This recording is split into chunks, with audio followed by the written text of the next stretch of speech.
Penvision TV presents. আসসালামু আলাইকুম ওয়া রাহমাতুল্লাহি ওয়া বারাকাতুহু।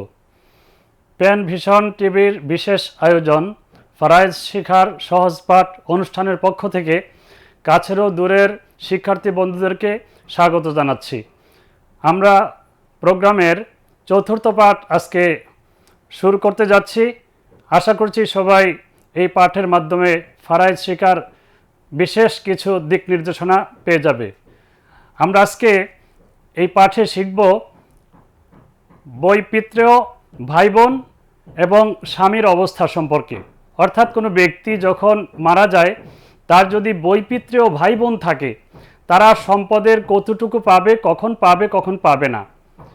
একইভাবে স্ত্রী যদি মারা যায় স্বামী রেখে, সেক্ষেত্রে স্বামী স্ত্রীর রেখে যাওয়া সম্পদ থেকে কতটুকু পাবে, এই বিষয়ে আমরা আজকে আলোচনা করব ইনশাআল্লাহ। আশা করছি সবাই মনোযোগ সহকারে বিষয়টিকে আয়ত্ত করার চেষ্টা করবে। আমরা প্রথমেই বৈপিত্রেয় ভাই বোনদের অবস্থা সম্পর্কে জানছি।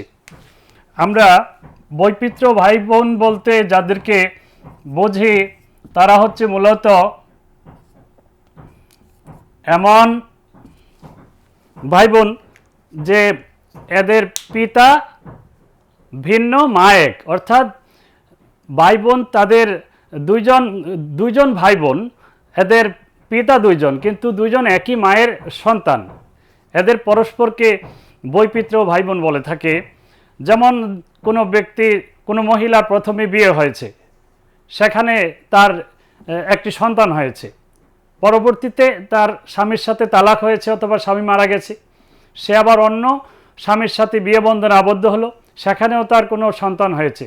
এক্ষেত্রে তার এই যে সন্তানগুলো, এরা পরস্পর বৈপিত্রেয় ভাই বোন হিসাবে পরিচিত হয়। তো এরা একে অপরের সম্পদের উত্তরাধিকারী হতে পারে। তাদের জন্য তিনটি অবস্থা আছে, অর্থাৎ তারা সম্পদ পাবে তিন অবস্থায়, এবং এই তিন অবস্থায় কিভাবে পাবে বা পাবে না সেটা আমরা জানছি। প্রথম অবস্থা হচ্ছে, যদি মৃত ব্যক্তির পিতা, দাদা, সন্তান সন্ততি, ছেলে মেয়ে, নাতি নাতনি, এরূপ যদি বংশধর থাকে, তাহলে বৈপিত্রেয় ভাই বোন সম্পদ পাবে না। এটা হলো আমরা প্রথমে জানা দরকার। তো আমরা উদাহরণের মাধ্যমে এটা একটু দেখি। যে ধরা যাক যে একজনের বৈপিত্রেয় ভাই আছে একজন,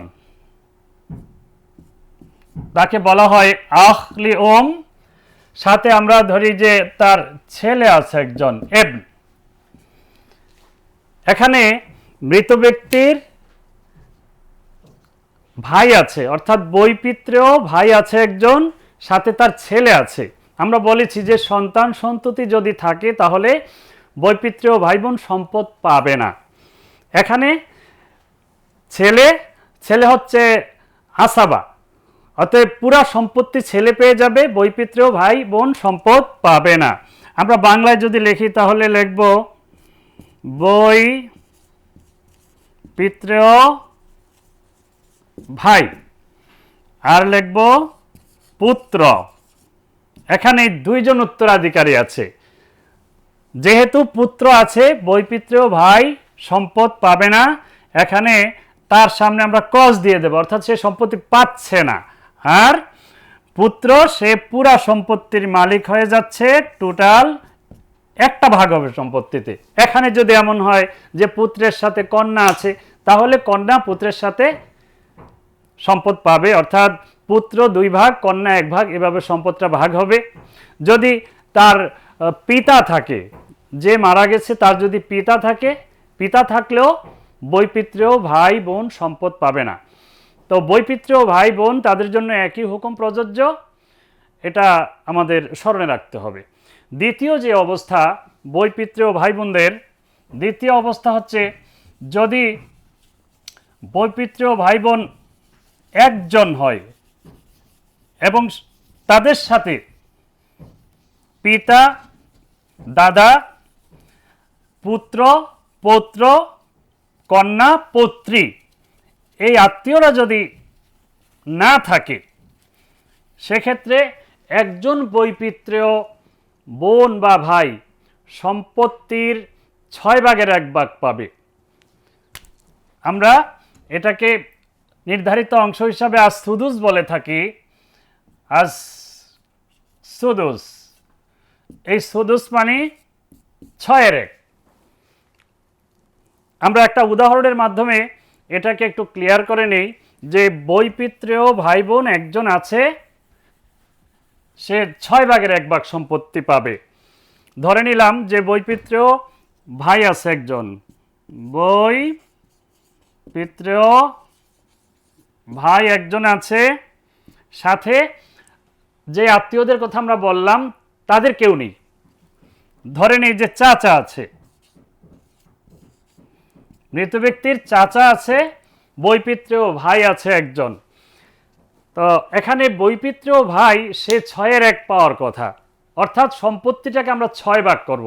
এই 6 ভাগ থেকে 1 ভাগ বৈপিত্রেয় ভাইকে দিয়ে দেব, বাকি 5 ভাগ চাচাকে আমরা দিয়ে দেব, অর্থাৎ চাচা আসাবা হিসাবে 5 ভাগ পেয়ে যাবে। আমরা আগেই জেনেছি যে আসাবা হচ্ছে সে সকল আত্মীয় যাদের জন্য নির্ধারিত কোনো অংশ নেই, কিন্তু আসাবে ফারাইজকে দেওয়ার পর অবশিষ্ট সম্পত্তিটা তারা পেয়ে যায়।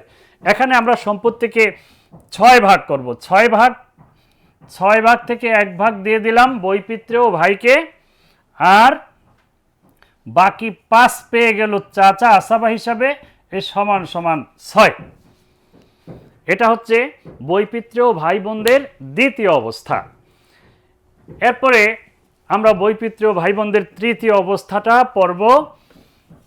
বৈপিত্রেয় ভাই বোনদের তৃতীয় অবস্থা হচ্ছে যদি বৈপিত্রেয় ভাই বোন একাধিক থাকে, মানে 2-এর অধিক যদি বৈপিত্রেয় ভাই বোন থাকে, সেক্ষেত্রে বৈপিত্রেয় ভাই বোনেরা মৃত ব্যক্তির সম্পত্তির 3/1 পাবে, 1/3 পাবে তারা। এখানেও একই শর্ত প্রযোজ্য যে মৃত ব্যক্তির সন্তান, মৃত ব্যক্তির পিতা, দাদা, এই আত্মীয়রা থাকতে পারবে না। যদি থাকে তাহলে বৈপিত্রেয় ভাই বোনরা পাবে না, যদি না থাকে তাহলে 3/1 পাবে। যেমন আমরা উদাহরণে দেখাতে পারি আখলিওম, অর্থাৎ বাংলায় লিখলে বৈপিত্রেয় ভাই একজন আছে, সাথে আমরা দিলাম আরো একজন বৈপিত্রেয় বোন। এর সাথে আমরা যদি চাচা যুক্ত করে দিই, আসাবা হিসাবে চাচাকে যুক্ত করে দেই, তাহলে এই 3 জনের মধ্যে মৃত ব্যক্তির রেখে যাওয়ার সম্পদটাকে আমরা ভাগ করে দেব। আমরা আগেই জেনেছি যে বৈপিত্রেয় ভাই বোন তারা 3/1 পায়। 2 জন আছে, 2 জনকে 3/1 দিতে হবে, চাচা পাবে অবশিষ্ট সম্পত্তি। এখন ফারাইজের নিয়ম অনুযায়ী কোনো ভগ্নাংশের পদ্ধতি নেই, অর্থাৎ এখানে ভগ্নাংশ দেয়া যাবে না কাউকে, যে কোনো সংখ্যা পুরা সংখ্যা দিয়েই ভাগটা করতে হবে। 3/1 যদি আমরা 2 জনের মধ্যে ভাগ করি তাহলে অংশ হয়ে যায়। এই জন্য আমরা 3কে 2 দিয়ে গুণ করে দেব, অর্থাৎ এদের 2 জনের অংশ হচ্ছে 2টা, তারা পেয়েছে 3 থেকে 1, অতএব আমরা 3কে 6 দিয়ে গুণ করে দেব। এখানে আমরা কি করব, যেমন আমরা যদি প্রথমে মাসালাটা বা মাখরাজটা 3 দিয়ে ধরি, এই 3 থেকে 2 জন মিলে পাচ্ছে 1, আর চাচা আসাবা হিসাবে পাচ্ছে 2। আমরা এখানে 3কে এদের এই 2-এর সংখ্যা দিয়ে 3কে গুণ করে দেব। তো 3কে যদি আমরা গুণ করে দেই তাহলে এই 3টা হয়ে যাবে 6। এখানে গুণ করে দেখানো যেতে পারে, আবার সরাসরি এই তাসিহটা দেখা যেতে পারে। আমরা ফাঁকে মাঝে দিয়া এই 3 মাসালা ধরে এটাকে লিখব মাসআলা, এটা হলো মাসালা, আর এটা হচ্ছে তাসহিহ। তো আমরা এই 3কে তাসিহ করে মানে সংশোধন করে 6 বানিয়ে ফেললাম। কেন বানালাম? যে ভাই বোন 2 জন 1 পাচ্ছে, 1 2 জনের মধ্যে ভাগ করে দিলে অর্ধেক অংশ করে পড়ে, আমরা অর্ধেক না দিয়ে তাদেরকে 1 করে দেব 6 থেকে। 3 থেকে অর্ধেক না দিয়ে 6 থেকে 1 করে দিয়ে দেব। তাতে করে কি হচ্ছে, 3টা 6 হয়ে যাচ্ছে, 1টা হয়ে যাবে 2 এবং 2 হয়ে যাবে 4। তাহলে আমরা এটা করতে পারি যে এই ভাই পাবে পুরা 1, বোন পাবে পুরা 1, মাঝে দিয়ে এটা আমরা দেখাবো না, এটা দেখতে একটু বেমানান লাগে, অথবা আমরা এটা দেখাবো না, যেহেতু আমরা সংশোধন করে ফেলেছি। আমরা ভাইকে 1 দেখাচ্ছি, বোনকে 1 দেখাচ্ছি, এবং চাচার যে 2 আছে এটাকে আমরা সরাসরি 4-এ নিয়ে যাব। এ 4 তাহলে সমান সমান হয়ে গেল 6। সম্পত্তিকে আমরা 6 ভাগ করলাম। প্রাণপ্রিয় শিক্ষার্থীবৃন্দ, বৈপিত্র্য ভাই বোনদের এই 3টা অবস্থা, এই অবস্থাগুলো আমরা মাথায় রাখতে হবে, মনে রাখতে হবে। ফারায়েজের অঙ্ক করতে গেলে আমাদেরকে হালাতগুলো খুব ভালো করে মুখস্থ রাখতে হবে। হালাত জানা না থাকলে ফারায়েজের অঙ্ক করা যাবে না।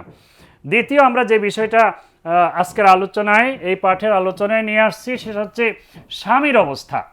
অর্থাৎ কোনো ব্যক্তির স্ত্রী যদি মারা যায় আর সে জীবিত থাকে, এক্ষেত্রে ওই ব্যক্তি তার স্ত্রীর সম্পত্তির মধ্যে উত্তরাধিকারী হবে। তার জন্য নির্ধারিত অংশ আছে। সেই নির্ধারিত অংশটা পবিত্র কোরআন বর্ণনা করে দিয়েছে। কোরআনের বর্ণনা অনুযায়ী ভাগ করে দিতে হবে। তো স্ত্রীর রেখে যাওয়া সম্পত্তিতে স্বামীর অধিকার 2 ধরনের হয়।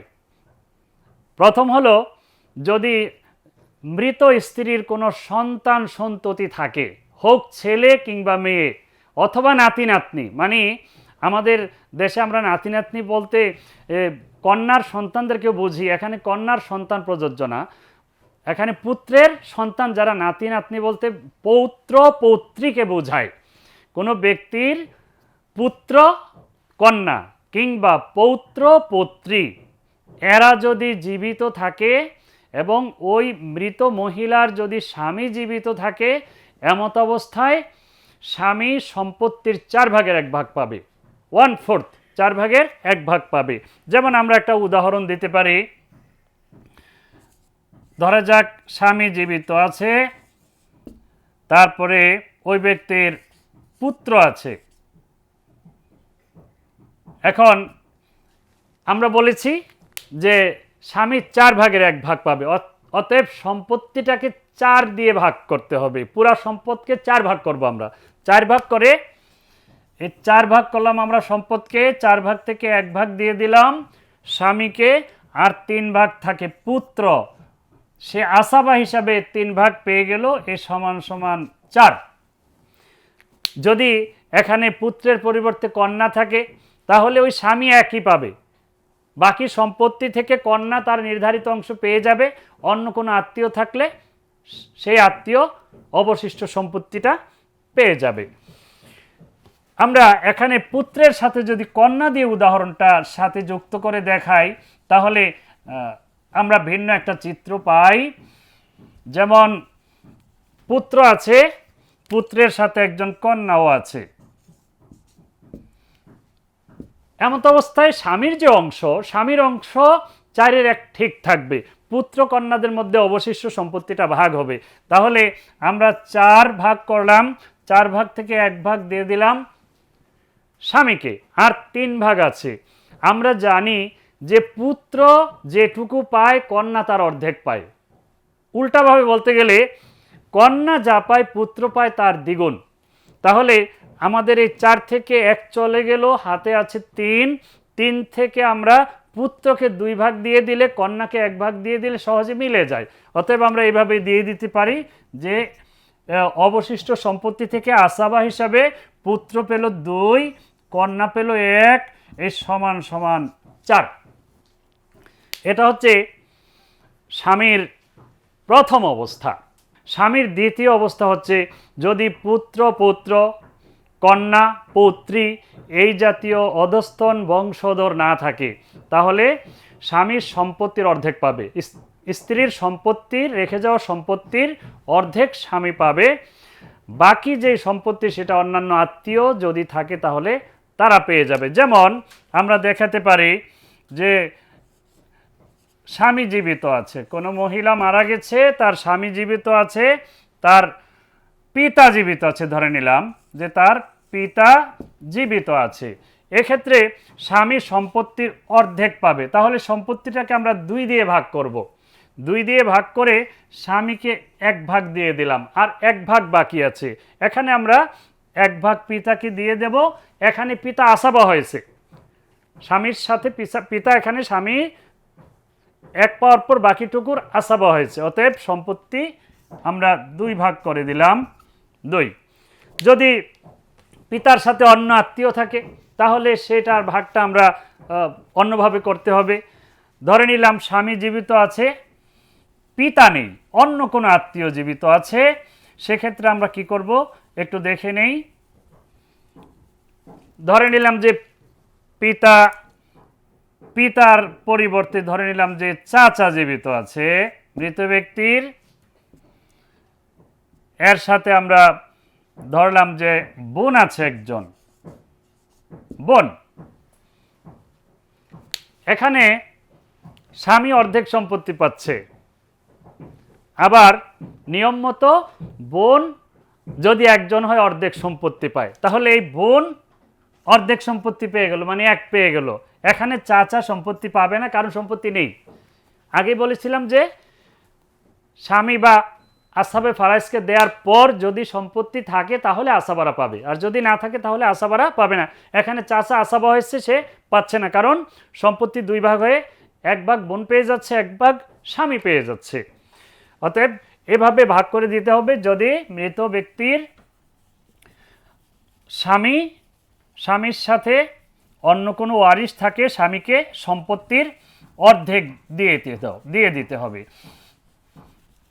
আমরা এখানে 4 জনের অবস্থা জানলাম। প্রাণপ্রিয় শিক্ষার্থীবৃন্দ, আমরা আজকের ক্লাস সহ 4 জন আসহাবে ফারায়েজের অবস্থা জেনেছি। প্রথমে আমরা জেনেছি পিতার অবস্থা, এরপরে আমরা জেনেছি দাদার অবস্থা, তারপরে আমরা জানলাম বৈপিত্র ভাই বোনদের অবস্থা, এবং সর্বশেষ আজকে আমরা জানলাম স্বামীর অবস্থা।